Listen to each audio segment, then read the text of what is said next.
और भारत, ये नामकरण जो है ये अनुच्छेद 1 से आता है संविधान के, जिसमें कहा गया है भारत अर्थात इंडिया क्या है, राज्यों का संघ है, राज्यों का संघ है ना। इसमें यह भारत नाम कैसे मिला, तो भारत नाम के पीछे दो तर्क, एक दुष्यंत पुत्र भरत के नाम पर, और एक ऋषभ देव के पुत्र भरत के नाम पर। ठीक, इसका वर्णन हमको वायु पुराण में देखने को मिलता है बेटा, है ना, किसमें, वायु पुराण में। अब आते हैं इंडिया वाली थ्योरी पर कि इंडिया नाम कैसे पड़ा। तो इंडिया नाम जो है वो हमको सबसे पहले देखने को मिला यूनानियों द्वारा। हम सभी को पता है कि प्राचीन काल में जो अखंड भारत था, है ना, उसमें सिंधु और उसकी 7 सहायक नदियों का क्या था, प्रवाह क्षेत्र था, जिसको सप्त सैंधव क्षेत्र कहते थे। क्या कहते थे, सप्त सैंधव क्षेत्र। ठीक, तो सिंधु और उसकी 7 नदियां यहाँ पर बहती थी, और यही हमको पता है कि देखो नदियों के किनारे ही जितनी भी सभ्यताएं हैं उनका जन्म हुआ है। और हमको पता है कि आद्य ऐतिहासिक काल में सिंधु नदी के किनारे सिंधु घाटी सभ्यता निवास करती थी ना, चाहे हड़प्पा हो, चाहे मोहनजोदारो हो, चाहे चनूदरो हो। ठीक, ये सभी सभ्यताएं सिंधु नदी के किनारे निवास करती थी। और इस सभ्यता का विदेशी क्या था, विदेशी राज्यों से, चाहे वो आपका नाइल सभ्यता हो मिस्र की, है ना, मेसोपोटामिया सभ्यता हो इराक की, है ना, इन सब से हमारे क्या, या बहरीन हो, इन सब से हमारे व्यापारिक संबंध थे। तो यूनानियों ने इसी सिंधु नदी के नाम पर, है ना, इस देश को इंडिया कहा। देखो यूनानियों का कहना था ये सिंधु नदी को इन लोग क्या कहते थे, इंडस कहते थे। क्या कहते थे, इंडस कहते थे। यूनानी सिंधु नदी क्या कहते थे, इंडस कहते थे। और इंडस से ही इंडिया बनता है आगे चल के। फिर आगे ग्रीक या रोमवासी, ठीक, ग्रीक या रोमवासी इस देश को इंडोस कहते थे। क्या कहते थे, इंडोस कहते थे।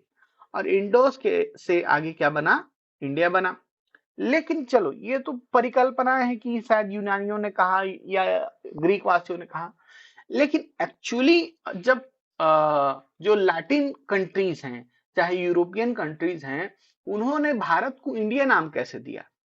ठीक, तो इसका पहला वर्णन देखने को मिलता है आपका इसके द्वारा, फ्रांसीसी था एक, फ्रांसीसी। ठीक, फ्रांसीसी एक व्यक्ति था जिसका नाम था जेम्स अलेक्जेंडर। ठीक, क्या नाम था, जेम्स अलेक्जेंडर। ठीक, इस व्यक्ति ने हिंदू में से, चूंकि यहां पर हिंदू निवास करते थे, हिंदू में से एच जो है हटा दिया और इसको कर दिया इंदू। क्या कर दिया, इंदू। और इसी इंदू से क्या बना, इंडिया बना। ठीक, यानी इस देश के निवासियों को इसने इंदू कहा और इस देश के को इसने क्या कहा, इंडिया कहा। ठीक, तो पहला जो वर्णन हमको देखने को मिलता है किसके बारे में, भारत के बारे में, वो यहीं से देखने को मिलता है कि इंडिया नाम कैसे पड़ा। फ्रांसीसी जेम्स अलेक्जेंडर ने क्या कहा, हिंदू इस धर्म, इस यहाँ के रहने वालियों को, या इस देश के जो धर्म है उसको, और यहाँ इस क्षेत्र को इसने इंडिया कहा। ठीक, समझ में, भारत और इंडिया दोनों नाम कैसे पड़े। आपको क्वेश्चन कैसे पूछेगा मैं पहले बता देता हूँ। क्वेश्चन बोलेगा कि बताइए भारत जो नाम है ना, उसका वर्णन इनमें से किस प्राचीन ग्रंथ में या पुराण में देखने को मिलता है। तो ऑप्शन आ जाएगा वायु पुराण में देखने को मिलता है। ठीक, दुष्यंत पुत्र भरत के नाम पर। ठीक, इसके अलावा कूट में ही पूछ सकता है क्या इस क्षेत्र का नाम ऋषभ देव के पुत्र भरत के नाम पर भी पड़ा। जी जरूर, हाँ, ऋषभ देव के पुत्र भरत के नाम पर, है ना, जैन थ्योरी कहती है कि इस देश का नाम भारत पड़ा। इंडिया नाम के पीछे सबसे पहले इस देश को, है ना, इंडिया किसने कहा, है ना, यह इंडिया नाम किसके थ्रू मिला, तो यूनानियों के थ्रू मिला। उसके बाद ग्रीक वासियों ने ये उधार लिया, फिर फ्रांसीसी जेम्स अलेक्जेंडर ने इस क्षेत्र के लिए क्या इंडिया नाम का प्रयोग किया।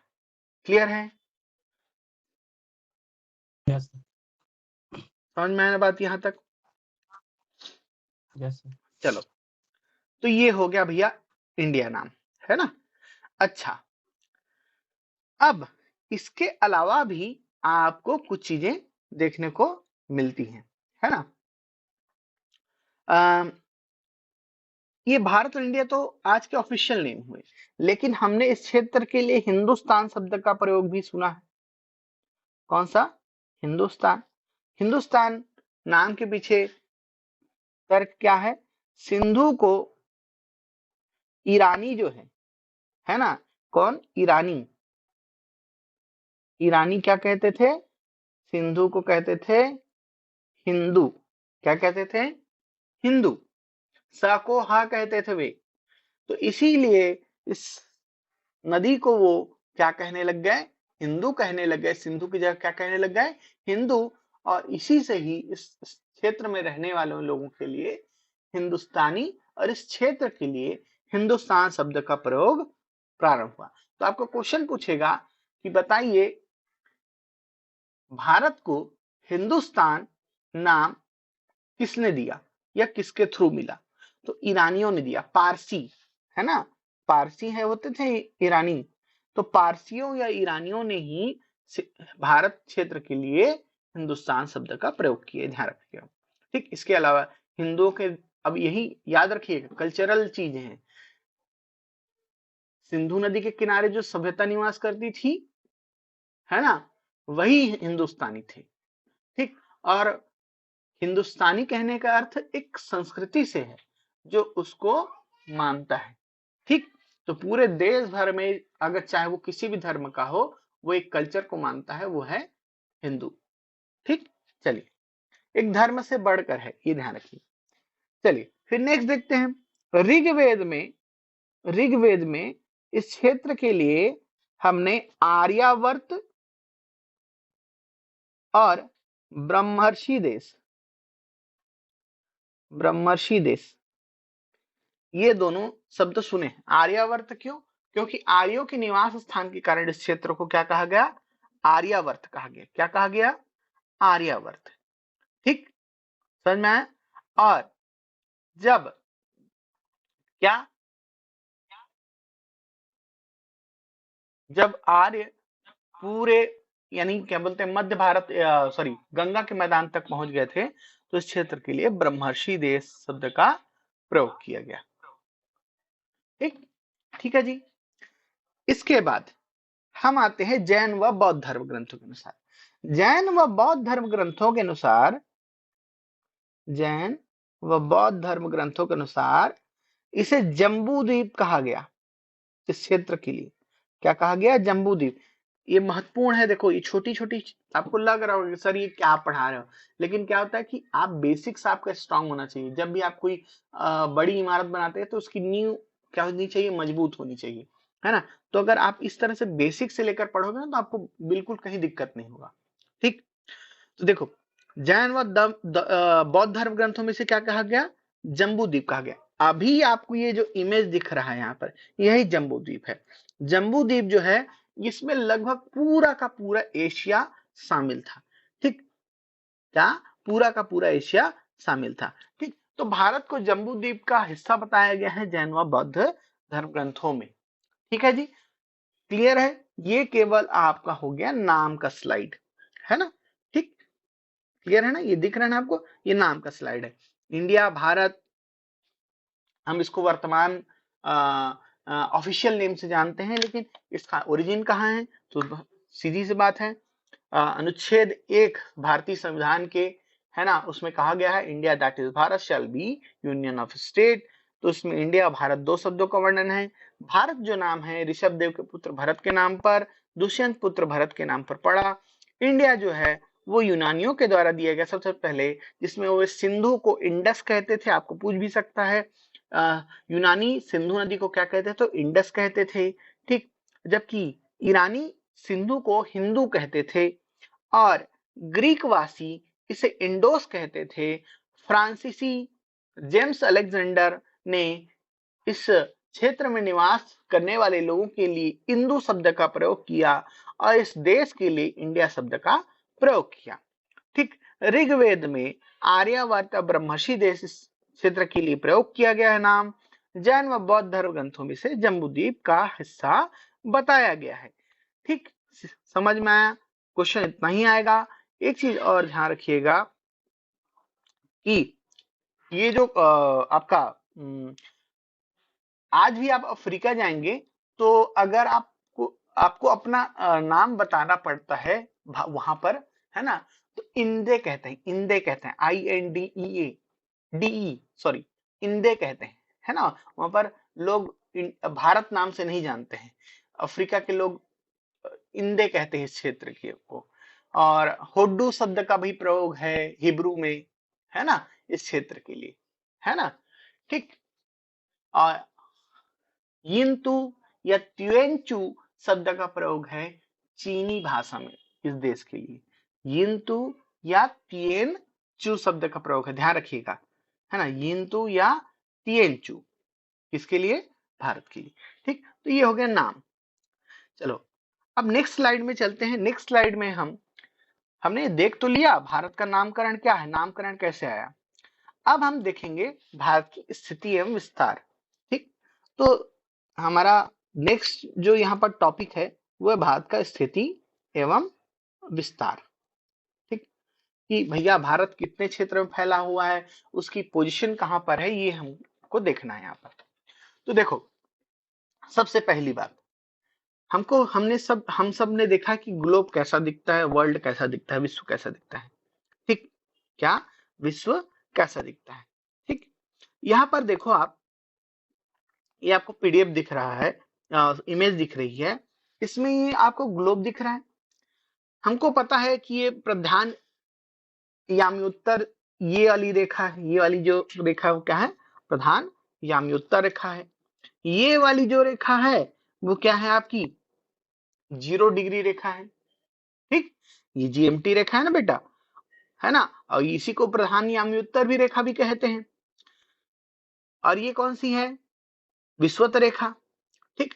विषुवत रेखा विश्व को 2 भागों में बांटती, उत्तरी गोलार्ध, दक्षिणी गोलार्ध। ये उत्तरी गोलार्ध हुआ नॉर्थ, ये हुआ साउथ, ठीक। ये जो लाइन है ये पृथ्वी को 2 भागों में बांटती है, ईस्ट और वेस्ट, हमको पता है पूर्व और पश्चिम, ठीक। अब भारत की पोजीशन किधर है, तो भारत देखो किधर है, इधर स्थित है ना, ना पूर्व में है ना ही एकदम उत्तर में है, कैसा है, उत्तर पूर्व में है। तो भारत की पोजीशन कैसी है, उत्तर पूर्वी गोलार्ध में है, ठीक। कहां स्थित है, तो भारत कहां स्थित है, उत्तर पूर्वी गोलार्ध में स्थित है। भारत कहां है, उत्तर पूर्वी गोलार्ध में स्थित है, पहली चीज। दूसरी चीज कि भारत किसका हिस्सा है, दक्षिण पूर्व एशिया का हिस्सा है, ठीक। ये एशिया महाद्वीप है, तो भारत जो है वो कहां स्थित है, दक्षिण पूर्व एशिया का देश है। आपको क्वेश्चन पूछता है, अब देखो इसके लिए वर्ल्ड ज्योग्राफी देखना पड़ेगा।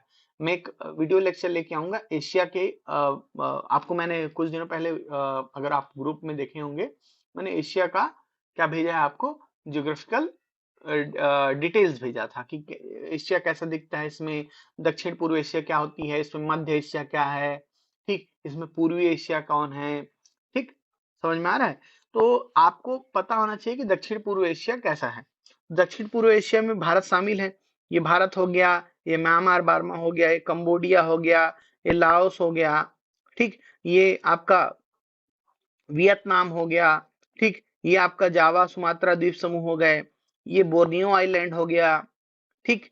ये पपुआ आइलैंड हो गया, ये यहाँ पर फिलीपींस देश स्थित है, ठीक, तो ये सभी देश मिलकर क्या बनाते हैं, दक्षिण पूर्व एशिया बनाते हैं।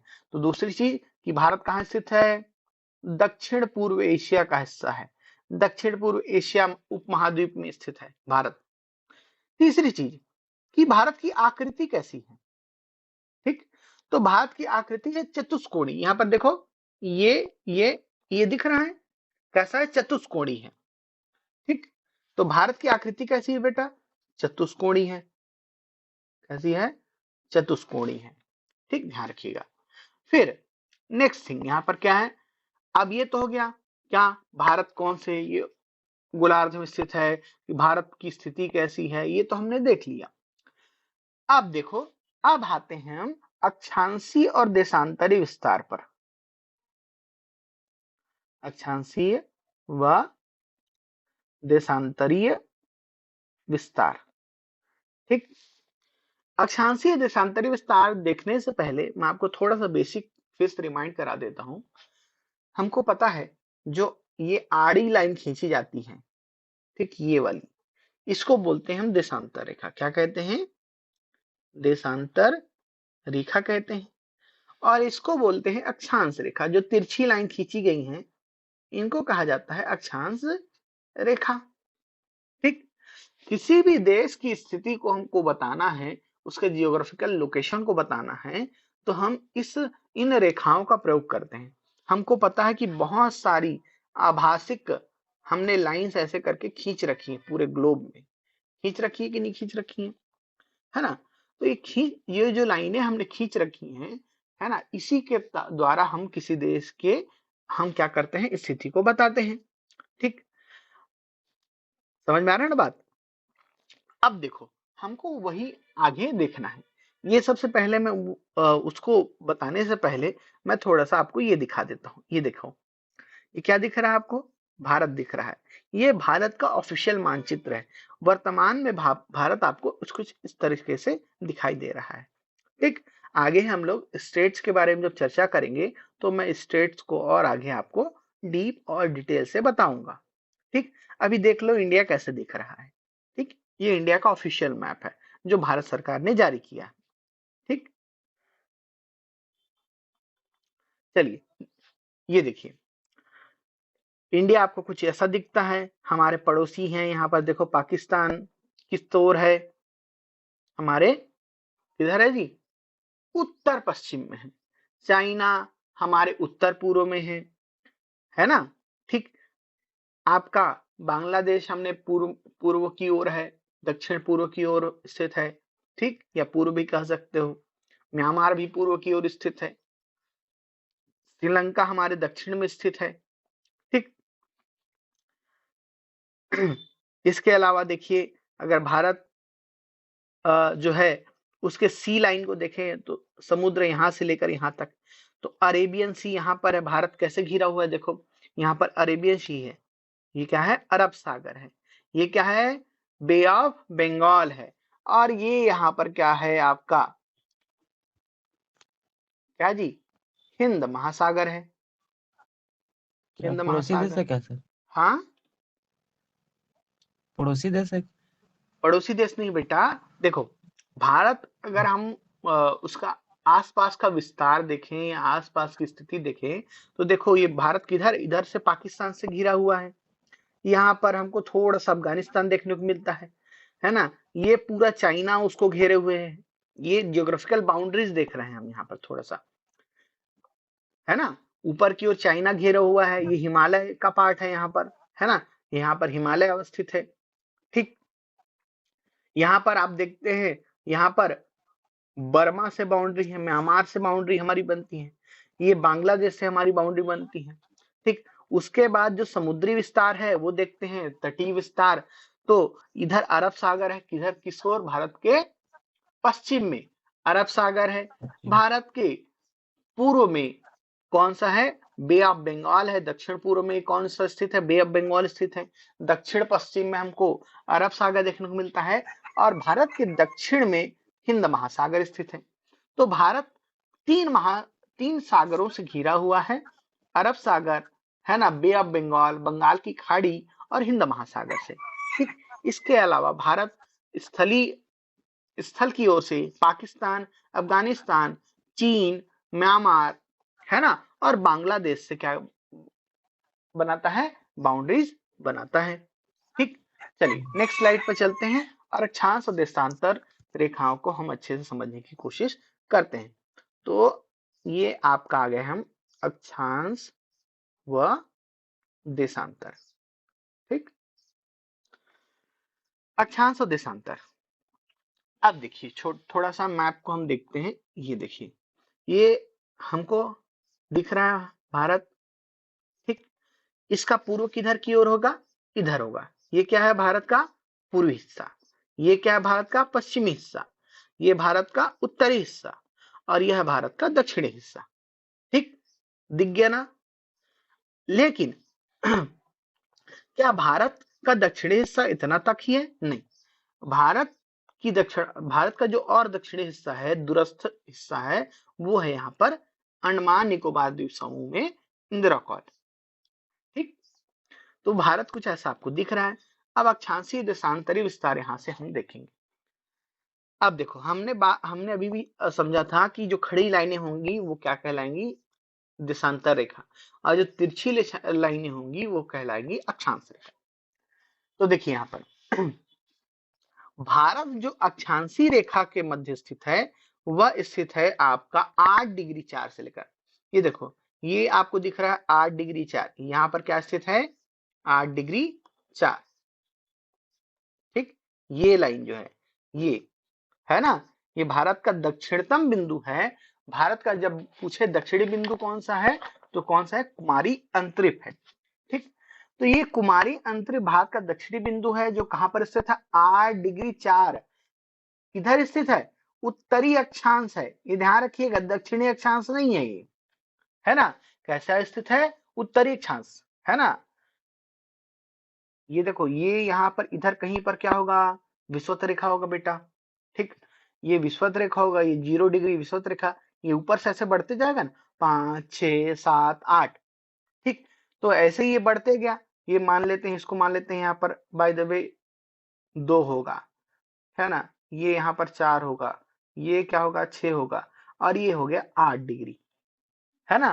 तो 8 डिग्री उत्तरी अक्षांश, हमने पहले ही बात की ना कि क्या भारत किधर स्थित है, उत्तरी गोलार्ध में है, तो उत्तरी अक्षांश होगा। दक्षिणी गोलार्ध में होता तो दक्षिणी अक्षांश होता, तो उत्तरी गोलार्ध में तो उत्तरी अक्षांश। तो 8 डिग्री 4 उत्तरी अक्षांश से लेकर, ठीक, कहा, ये देखो 37 डिग्री 6 उत्तरी अक्षांश, कितना, 37 डिग्री 6, है ना। क्या है, उत्तरी अक्षांश तक भारत का क्या है, क्या विस्तार है जी, अक्षांशीय विस्तार है। आपको क्वेश्चन पूछे, बताइए भारत का अक्षांशीय विस्तार कैसा है, तो 8 डिग्री 4 से लेकर 37 डिग्री 6, कितना, अक्षांशीय विस्तार कितना है, 8 डिग्री 4 से लेकर 37 डिग्री 6। क्लियर, समझ में आया बात। यानी इतना से इतना तक भारत अक्षांशीय विस्तार में फैला हुआ है। फिर अगर हम बात करें देशांतरी विस्तार की, अब देशांतरी विस्तार किधर से चालू होगा, हमेशा ये पश्चिम की ओर से चालू होगा, पूर्वी देशों के लिए। ठीक, क्यों चालू होगा, क्योंकि हमने अभी देखो कुछ समय स्लाइड में देखा था, अभी ये दिखाता हूं मैं तुमको। ये देखो, भारत किधर स्थित है, ये किधर स्थित, दक्षिण उत्तर पूर्व की ओर स्थित है ना।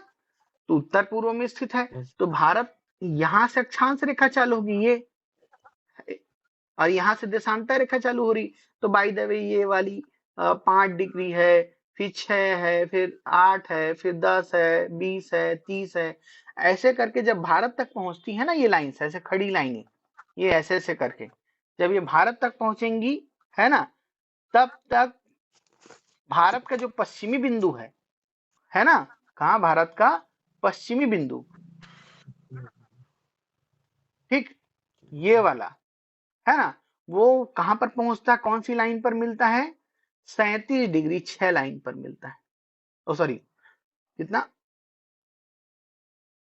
68 डिग्री 7 पर मिलता है। ठीक, कितना, 68 डिग्री 7, है ना। क्लियर है ना? अब जिन लोग देशांतर को समझेंगे, देशांतर विस्तार को समझेंगे, है ना, वो वर्ल्ड ज्योग्राफी जिन्होंने पढ़ा वो इसको अच्छे समझ पाएंगे कि 68°7 यहाँ पर क्यों हो रहा है। अब देखो ये कैसा है, मैं उसको थोड़ा सा बताना। ये अब देशांतर तो है, लेकिन हम जानते हैं कि प्रधान यामी उत्तर के पूर्व की ओर कैसी रेखाएं होती हैं? पूर्वी देशांतर होती है ना? प्रधान यामी उत्तर के पूर्व की ओर पूर्वी देशांतर होगा, उसके पश्चिम की ओर पश्चिमी देशांतर होते हैं, है ना, जो 180° तक चलते हैं, आईडीटी लाइन तक, इंटरनेशनल डेट लाइन तक, अंतरराष्ट्रीय तिथि रेखा तक होते हैं। तो इधर के वाले क्या हो कहलाएंगे? पूर्वी देशांतर। क्या कहलाएंगे? पूर्वी देशांतर। तो देखो ये 68°7 कहाँ गुजरात में टच कर रहा है। यहां से लेकर भारत देखो इधर आगे जा रहे हैं हम, कहां तक फैला हुआ है? ये आपका 97°25, कितना? 97°25 है ना? तो भारत का जो आपका क्या है देशांतरी विस्तार है, वो 68°7 से लेकर कितना? 68°7 से लेकर 97°25 तक है ना? ये कैसा है भैया? उत्तरी अक्षांश, और ये है पूर्वी देशांतर। ठीक, समझ में आया? तो भारत का अक्षांशीय विस्तार क्या है? 8°4 से 37°6, और देशांतरी विस्तार है 68°7 से लेकर 37°25 पूर्वी देशांतर। ठीक, तो भारत इसी के मध्य स्थित है। क्लियर है यहां तक? है ना? तो अब इससे कुछ चीजें स्पष्ट होती हैं। इन अक्षांशीय और देशांतरी चीजों को देखकर हम कुछ चीज जानते हैं। यहाँ पर सबसे पहली बात यहां आती है, अगर देशांतरी विस्तार की बात करें तो भारत जो जीएमटी लाइन है उसके किस ओर है? जीएमटी के किधर की ओर है जी? ग्रीनविच मीन टाइम के प्रधान यामी उत्तर रेखा के पूर्व की ओर है। ठीक, इसीलिए यहाँ पूर्वी देशांतर मिल रहा है आपको। ठीक, समझ में आया? देशांतर रेखा कितने होती हैं? 360 होती हैं। कितनी देशांतर रेखा होती है कुल? 360, है ना? 360° कारण 360, है ना? पूर्व की ओर 180, पश्चिम की ओर 180। ठीक है ना? और ये 360°, पृथ्वी 360° घूमती है कितने घंटे में? 24 घंटे में। कितने घंटे में? 24 घंटे में, है ना? समझ में आ रहा है ना? और कुल अक्षांशीय रेखाएं कितनी होती हैं? तो 181। कैसे होता है? 90 + 90 + 1। ये 0° लाइन हुआ, और 0° लाइन के ऊपर 90 और नीचे 90, इस तरह 181। कई लोग इसको 179 भी बोलते हैं, क्योंकि वो दो उत्तरी ध्रुव और दक्षिणी ध्रुव को पॉइंट मानते हैं, रेखा नहीं मानते हैं, है ना? ये हमने देखा हुआ है वर्ल्ड ज्योग्राफी में। ठीक, समझ में आया अक्षांशीय देशांतरी विस्तार यहां तक आपको? ठीक, क्लियर है ना? अब देखिए भारत, ये तो समझ में आया आपको कि अक्षांशीय देशांतरी विस्तार कितना है, लेकिन हमको देखना है कि भारत का पूर्वी बिंदु और पश्चिमी बिंदु कौन सा है। ये क्वेश्चन पूछता है, दक्षिणी बिंदु, उत्तरी बिंदु। अब चलो देखते हैं। भारत का जो पूर्वी बिंदु है वो नामचा बरुआ पर्वत श्रेणी में अरुणाचल प्रदेश में है। देखो यहाँ पर क्या है? नामचा बरुआ। ठीक, नामचा बरुआ का विस्तार कहाँ है? पूछा हुआ था पीएससी में। तो नामचा बरुआ है अरुणाचल प्रदेश में। यहाँ पर एक छोटा सा गांव है या पॉइंट है, इसको बोलते हैं किबिथू। क्या कहते हैं? किबिथू। ठीक, तो नामचा बरुआ पर्वत श्रेणी में जो किबिथू है ये भारत का पूर्वी बिंदु है। ठीक, फिर से मैं बोल रहा हूं, भारत का पूर्वी बिंदु कौन सा है पूछेगा तो कौन सा है? किबिथू। ठीक, फिर भारत का पश्चिमी बिंदु कौन सा है? तो भारत का पश्चिमी बिंदु है गुहार मोती। गुहार मोती क्लियर है? कई लोग इसको गौर माता भी कह देते हैं। ठीक, क्या? गौर माता। समझ में आ रहा है? तो गुहार बिंदु अब ये स्थित कहां पर है? तो ये स्थित है आपका कच्छ का रण क्षेत्र में। कच्छ का रण क्षेत्र में, ये गुजरात में है। तो कच्छ का रण क्षेत्र में आपका गुहार मोती स्थित है। ठीक, ये भारत का पश्चिमी बिंदु हो गया जी। ठीक, भारत का उत्तरी बिंदु कौन सा है? तो भारत का उत्तरी बिंदु है इंदिरा कौल। कौन सा है? इंदिरा कौल, जो 37°6 उत्तरी अक्षांश पर स्थित है। ठीक, समझ में आया बात? फिर भारत का दक्षिणी बिंदु कौन सा है? तो भारत का दक्षिणी बिंदु है कुमारी अंतरिक्ष। कैप कैमोरिन भी बोलते हैं इंग्लिश में से। क्या कहते हैं? Cap Comorin. क्या कहते हैं? Cap Comorin. ठीक, लेकिन ये दक्षिणी बिंदु हुआ। अब दक्षिणतम पूछा, सबसे अंतिम वाला, तो वो होगा इंदिरा कौल, सॉरी इंदिरा पॉइंट। कौन सा होगा? भारत का सबसे दक्षिणतम बिंदु इंदिरा पॉइंट। ठीक, ये कहां पर स्थित है जी? 6 डिग्री और 45 मिनट पर स्थित है ना? कहां पर स्थित है? 6 डिग्री और 45 मिनट पर स्थित है। कौन? आपका इंदिरा पॉइंट। ये ध्यान रखिएगा। समझ में आया बात? क्लियर है चीजें यहां से? Yes sir. ठीक, इसके बारे में और बहुत सारी चीजें, लेकिन हम उस पर डिस्कस नहीं करेंगे, है ना? पीडीएफ भेजिए ना सर, इसका भेज हाँ, दीजिएगा। ये पीडीएफ में भेज रहा हूँ बेटा, ये मिल जाएगा तुमको। ठीक, इंदिरा पॉइंट को हम पिग्मेलियन पॉइंट भी कहते हैं, ध्यान रखना। क्या कहते हैं? पिग्मेलियन पॉइंट कहते हैं। ठीक, पार्सन पॉइंट भी कहते हैं। ठीक, समझ में आ रहा बात?